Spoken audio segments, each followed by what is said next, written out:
Bonjour et bienvenue. Aujourd'hui, on va s'attaquer à un petit défi de la langue française. Ces tout petits mots qu'on appelle les prépositions.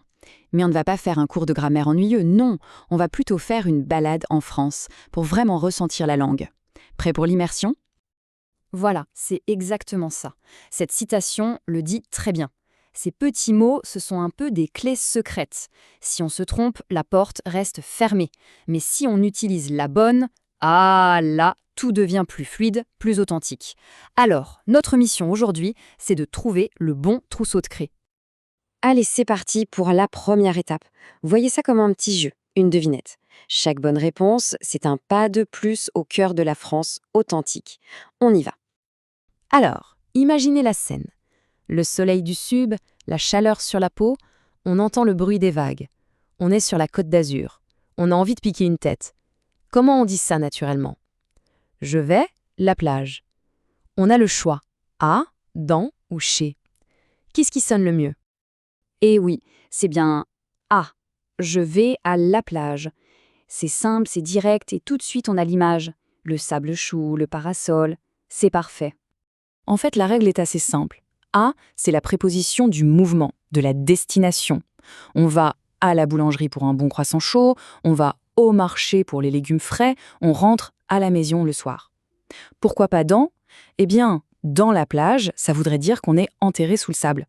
Et chez? Ah, chez c'est pour autre chose, on va y venir juste après. Bon, on quitte le bord de mer et on s'aventure maintenant dans les rues animées d'une ville. Vous allez voir, les prépositions, ce sont nos GPC pour nous repérer entre les différents endroits, que ce soit au travail, à la maison ou même sur Internet. Une situation très courante. On a pris rendez-vous. Il faut aller voir un professionnel de santé. Comment on formule ça en bon français? Je vais, le médecin. Et voilà la clé, c'est chez. C'est une petite pépite de la langue française, ça. On ne va pas au docteur, non. On va chez le docteur, chez le coiffeur, chez le boulanger. C'est comme si on entrait dans l'univers de la personne, dans son lieu d'expertise. C'est une nuance très chaleureuse, très humaine, vous ne trouvez pas? Changement de décor complet. On est assis à la terrasse d'un café parisien, on sort son téléphone et on cherche une vidéo. Où est-ce qu'on la trouve? Les vidéos sont YouTube. C'est sûr. En fait, c'est assez logique. Pour tout ce qui est digital, on imagine une surface. Une information est sur un site web, une photo est sur Instagram et donc une vidéo est sur YouTube. C'est notre nouvelle place du village virtuel et sûr, c'est le mot qui nous y connecte. Maintenant, attention, on va entrer dans la dentelle de la langue française. Parfois, le choix d'une préposition n'est pas juste une question de correct ou incorrect. Non, c'est une question d'intention. Un tout petit mot peut changer complètement le paysage de la phrase.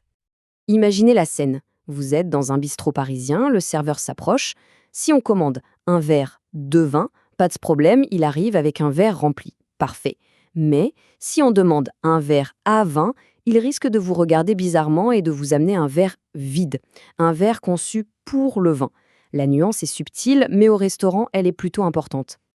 On continue avec le majestueux Louvre. Si on dit « il travaille au Louvre », on l'imagine là-bas tous les jours, il passe sous la pyramide, son bureau est dans le palais. C'est son lieu de travail physique. Mais si on dit « il travaille pour le Louvre », ah, c'est différent. Il peut être un historien d'art qui travaille pour le musée depuis New York ou un ambassadeur de l'institution. Il travaille au nom du Louvre.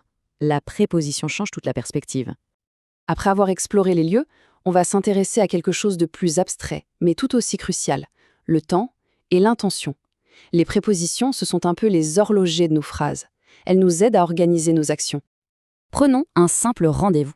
C'est très pratique. Un rendez-vous à 2 heures. C'est le moment exact où ça commence. Un rendez-vous de 2 heures. Là, c'est la durée totale. Et un rendez-vous dans 2 heures, ça, c'est pour dire que ça commence dans 2 heures à partir de maintenant. 3 petites prépositions et hop, on maîtrise parfaitement son agenda. Et pour le pourquoi et le combien de fois, c'est simple. On utilise pour expliquer la raison, l'objectif. Je vais en Provence pour admirer les champs de lavande. C'est le but du voyage. Et on utilise par pour indiquer un rythme, une fréquence. Je mange un macaron 3 fois par semaine. C'est une habitude. Bon, notre balade touche à sa fin. On a vu beaucoup de choses. Alors pour que tout ça reste bien clair, on a préparé un petit résumé. Une sorte de boîte à outils à garder sous la main, avec l'essentiel de ce qu'on a exploré ensemble. Voici donc notre petit mémo. A pour nous indiquer la direction. Chez pour nous faire entrer dans l'univers de quelqu'un. Sur, pour nous connecter au monde, réel ou virtuel. Pour donner du sens à nos actions. Et par, pour rythmer notre quotidien. Avec ça, on a déjà de quoi parler un français beaucoup plus juste, beaucoup plus authentique. Voilà, l'exploration est terminée, mais c'est maintenant que l'aventure commence vraiment. Avec ces quelques règles en tête, chaque conversation est une nouvelle chance de jouer avec les mots. Alors par quelle petite nuance allez-vous commencer? Quelle préposition vous donne le plus envie de l'essayer? Merci d'avoir fait ce petit bout de chemin avec moi et à très bientôt pour une nouvelle plongée dans les trésors de la langue française.